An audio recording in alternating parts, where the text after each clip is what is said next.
दोस्तों, स्वागत है आपका मेरे YouTube चैनल इंग्लिश बाबू पर। और आज मैं फिर हाजिर हूँ आपके साथ एक नई स्टोरी लेकर। और दोस्तों, आज जो स्टोरी मैं आपके लिए लेकर आया हूँ ये एक मॉरल स्टोरी है। बहुत ही मज़ेदार, बहुत ही मनोरंजन से भरपूर कहानी है। कहानी सुनने में आपको मज़ा आएगा। उसके अलावा दोस्तों, आज की इस स्टोरी में आपको कुछ नए इंग्लिश के वर्ड मीनिंग सीखने को मिलेंगे, उनकी करेक्ट प्रोनाउंसिएशन के बारे में पता चलेगा और हमेशा की तरह जो इसका ग्रामर का पार्ट है उसे बिल्कुल डिटेल में कवर करेंगे, तो एक एक स्ट्रक्चर को आप बड़ी आसानी से सीख पाएंगे। तो चलिए दोस्तों, आज की इस कहानी को हम शुरू करते हैं और सबसे पहले कहानी का टाइटल देखते हैं। कहानी का टाइटल है the tortoise and the swans. Tortoise का मतलब कछुआ और स्वान मतलब हंस। तो क्या अर्थ हुआ? The tortoise and the swans मतलब कि कछुआ और हंस। तो दोस्तों, ये आज की इस कहानी का टाइटल है, शीर्षक है। और अब मैं इसे पढ़ना शुरू करता हूँ। आपसे रिक्वेस्ट है आप कहानी को बिल्कुल ध्यान से सुने, और यदि आज की कहानी में आपको कोई नया वर्ड या फिर नया स्ट्रक्चर मिले तो उसे आप नोट करें। यदि कहानी पसंद आए तो लाइक ज़रूर करें। तो चलिए इसको शुरू करते हैं। Once in a far off forest near a big river there lived a tortoise। क्या मतलब हुआ? दोस्तों, ये जो वाक्य है ये पास्ट इंडेफिनिट का अफर्मेटिव वाक्य है। और जब हम पास्ट इंडेफिनिट में अफर्मेटिव का वाक्य बनाते हैं तो वहाँ वर्ब की सेकंड फॉर्म का प्रयोग किया जाता है। लिव का मतलब रहना या किसी स्थान पर निवास करना, और ये सेकंड फॉर्म है लिव्ड। तो क्या अर्थ हुआ? वंस, एक बार, इन अ फार ऑफ फॉरेस्ट। दोस्तों, फार ऑफ को ऑफ नोट कर लीजिए, एडजेक्टिव है। फार ऑफ का मतलब होता है दूर, सुदूर, उसे फार ऑफ कहा जाता है।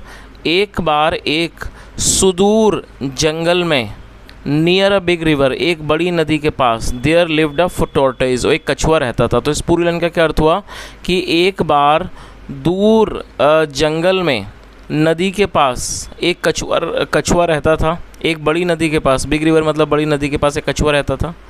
To swans were close friends of his.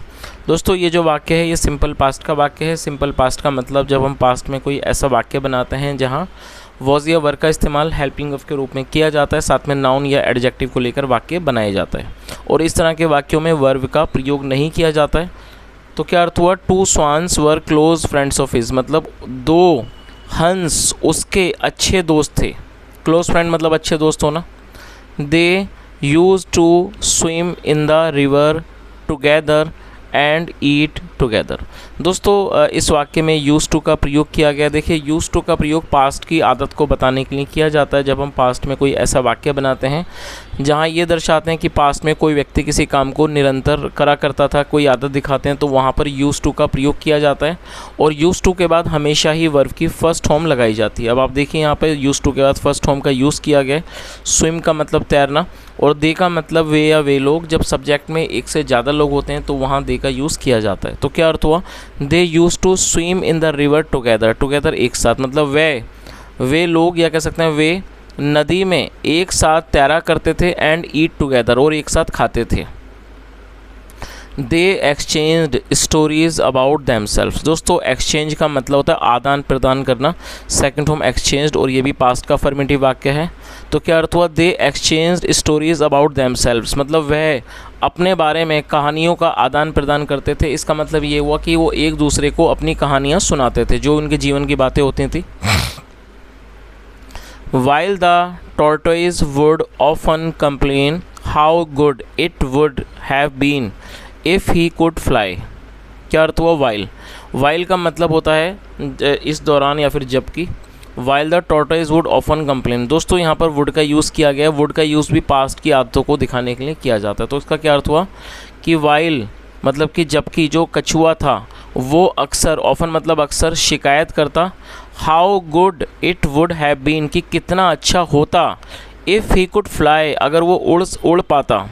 The swans wished जो स्वान्स थे वो इच्छा करते। विश मतलब इच्छा करना।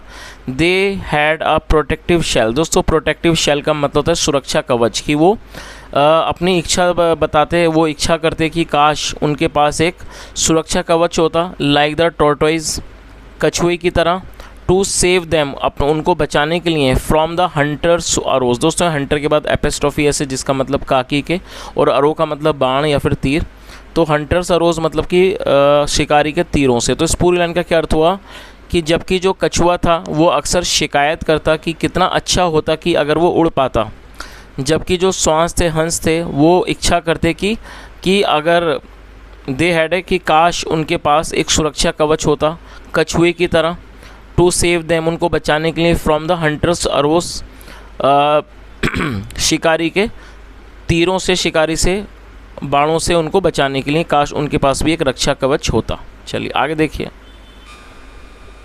देन मतलब फिर, वन डे एक दिन, there was a great drought. दोस्तों ड्रॉट को आप नोट कर लीजिए, ड्रॉट का मतलब सूखा। तो क्या अर्थ हुआ, then one day there was a great drought मतलब फिर एक दिन एक भयंकर सूखा पड़ा।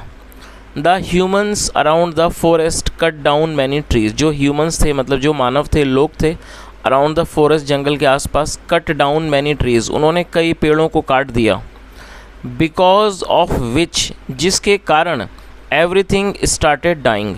दोस्तों स्टार्टेड का मतलब होता है जब हम पास्ट में कोई ऐसा वाक्य बनाएंगे जहाँ लगा लगी जैसे शब्द आएंगे, वहाँ स्टार्टेड के साथ फोर्थ फॉर्म का यूज़ किया जाता है, और डाई का मतलब मरना। तो इस पूरी लाइन का क्या अर्थ निकला कि the humans around the forest cut down many trees, मतलब कि लोगों ने, इंसानों ने पेड़ के आसपास कई पेड़ों, मतलब जंगल के आसपास कई पेड़ों को काट दिया।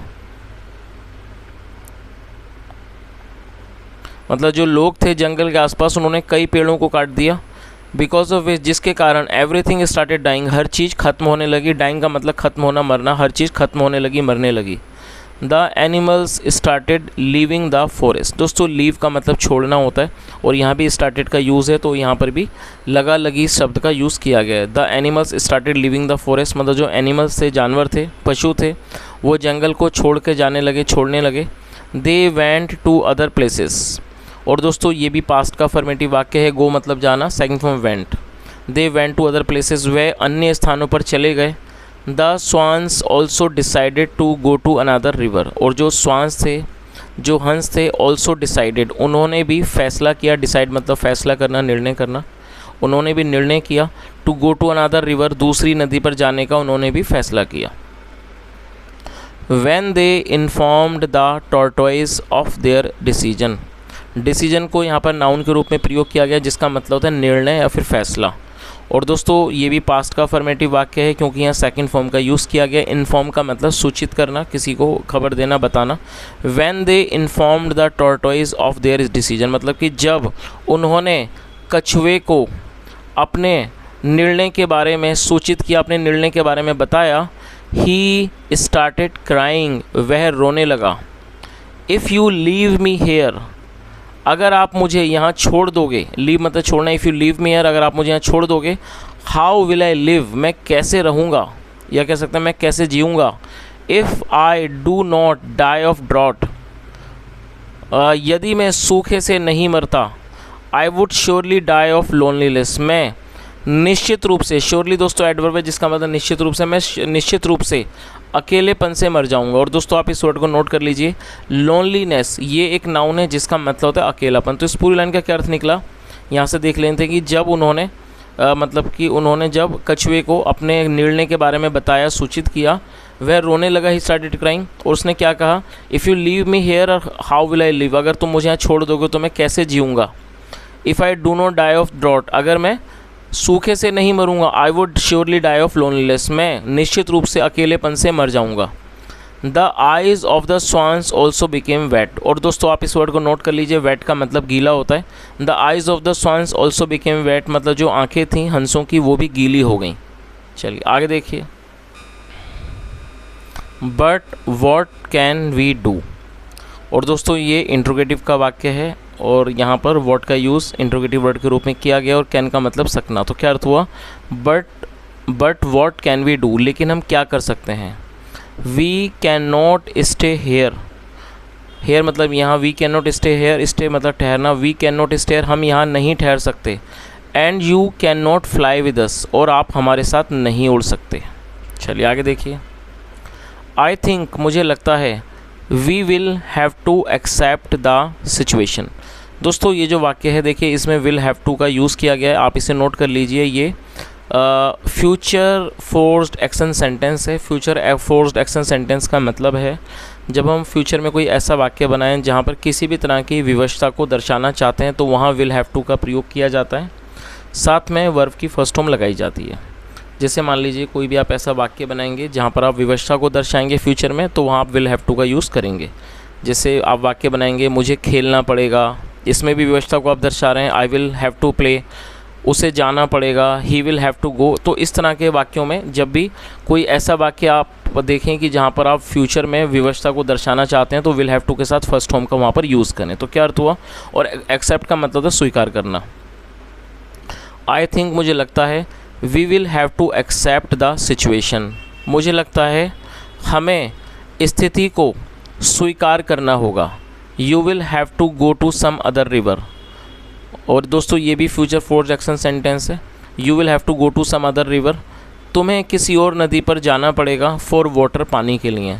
We will meet you later, later मतलब बाद में, we will meet you later, हम तुमसे बाद में मिलेंगे। और दोस्तों ये जो वाक्य है ये फ्यूचर इंडेफिनिट का वाक्य है जहाँ पर विल का यूज़ हेल्पिंग वर्ब के रूप में किया जाता है, साथ में फर्स्ट फॉर्म लगाई जाती है। लेटर मतलब बाद में, we will meet you later, हम तुमसे बाद में मिलेंगे। दे सैड, उन्होंने कहा।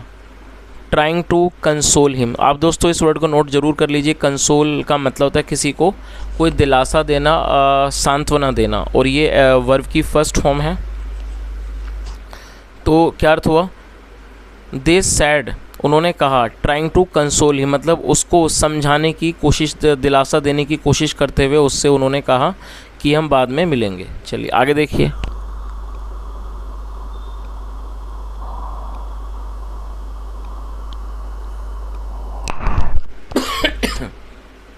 Just then the tortoise got an idea, just then का मतलब तभी, तभी कछुए को एक विचार सूझा। I can not fly like you, मैं आपकी तरह नहीं उड़ सकता। But I can fly with you, लेकिन मैं आपके साथ उड़ सकता हूँ। ही सैड, उसने कहा। तो उसने क्या कहा कि मैं आपकी तरह नहीं उड़ सकता, but I can fly with you, लेकिन मैं आपके साथ उड़ सकता हूँ। हाउ, कैसे? आस्क्ड द स्वॉन्स, हंसों ने पूछा। चलिए आगे देखिए।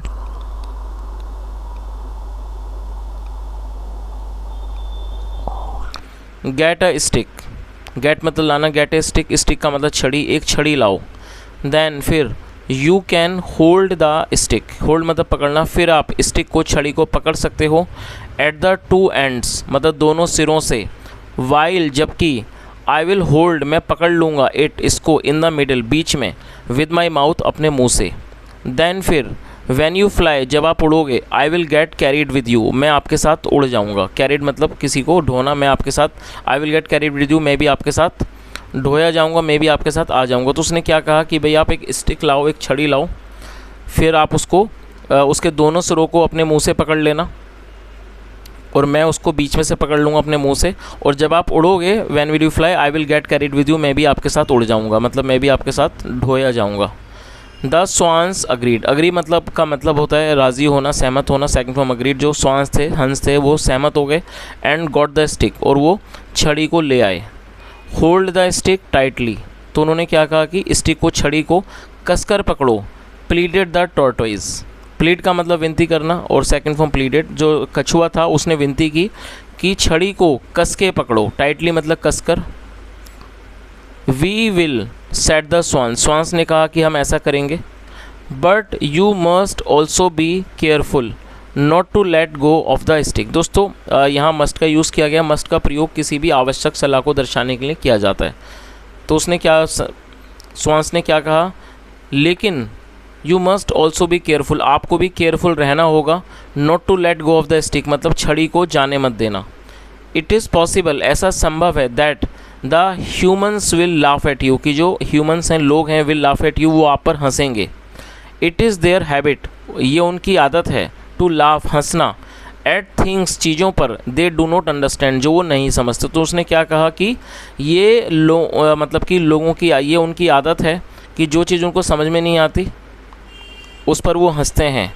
But you must not get but you must not get angry. Get angry का मतलब नाराज़ होना, क्रोध, गुस्सा होना। तो उन्होंने क्या कहा, but you must not get angry, लेकिन आपको अवश्य ही नाराज़ नहीं होना है। And you must not try to speak, और आपको बिल्कुल भी अवश्य ही कोशिश नहीं करनी है बोलने की ड्यूरिंग द फ्लाइट, इस उड़ान के दौरान। फ्लाइट मतलब उड़ान, उड़ान के दौरान आपको बिल्कुल भी बोलने की कोशिश नहीं करनी है। आगे देखिए,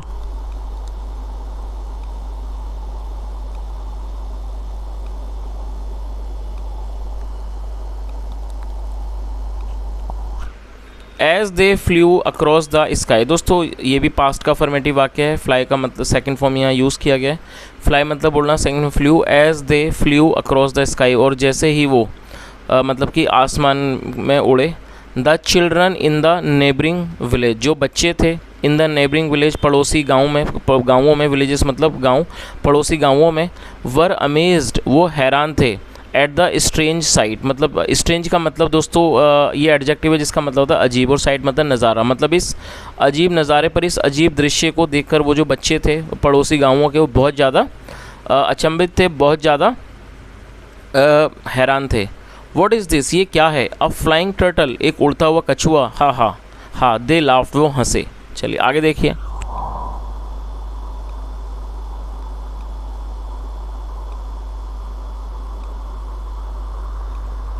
the turtle got very irritated. दोस्तों गेट इरीटेटेड का मतलब होता है चिढ़ जाना, सेकंड फॉर्म होती है गॉट इरीटेटेड। तो ये पास्ट का वाक्य है तो यहाँ सेकंड फॉर्म का ही यूज़ किया गया। The turtle got very irritated, जो कछुआ था वो बहुत ज़्यादा चिढ़ गया। बट ही रिमेंबर्ड, लेकिन उसे याद था, हिज प्रॉमिस, अपना वादा, टू द स्वान्स, जो उसने हंसों से किया था। एंड हेल्ड हिज पीस, और उसने उस अपने जो चीज़ पीस थी उसको उसने पकड़ लिया। आफ्टर सम टाइम, कुछ समय के बाद, N old man so them, एक बूढ़े आदमी ने उनको देखा। ही टू स्टार्टेड लाफिंग, वह भी हंसने लगा। At least an old man should know better, तो he could not take it any more, मतलब अब वो इस बात को और भी ज़्यादा सहन नहीं कर सका। और तो उसने क्या कहा, एंड ओपनड हिज माउथ, और उसने अपना मुंह खोल दिया। उसने क्या कहा, at least N old man should know better. और दोस्तों शुड का प्रयोग जब किया जाता है जब हम कोई सलाह को दर्शाते हैं, तो उसने क्या कहा कि कम से कम एक बूढ़े आदमी को पता होना चाहिए। He could not take it any more, अब वो और ज़्यादा बर्दाश्त नहीं कर सका। एंड ओपनड हिज माउथ, और अपने मुँह को खोल दिया। टू स्पीक, बोलने के लिए। As soon as he did this, जैसे ही, एज सुन एज मतलब जैसे जैसे ही उसने ऐसा किया। डाउन ही फेल, वो नीचे गिरा। फॉल मतलब गिरना, सेकंड में फेल, वो नीचे गिरा। टू द ग्राउंड, ज़मीन पर।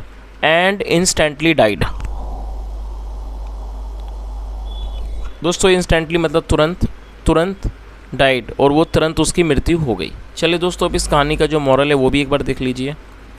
One should never lose one's temper, क्या अर्थ हुआ, one should never lose one's temper मतलब कभी भी किसी को अपना आपा नहीं खोना चाहिए। तो दोस्तों ये आज की एक छोटी सी कहानी थी। यदि आपको कहानी अच्छी लगी हो, मेरा पढ़ाने का तरीका आपको अच्छा लगा हो, तो आपसे रिक्वेस्ट है आप इस वीडियो को लाइक करें, शेयर करें, चैनल को ज़रूर सब्सक्राइब करें, और यदि कोई सुझाव हो तो कमेंट में बताएं। सुनने के लिए thank you so much. Have a nice day and bye.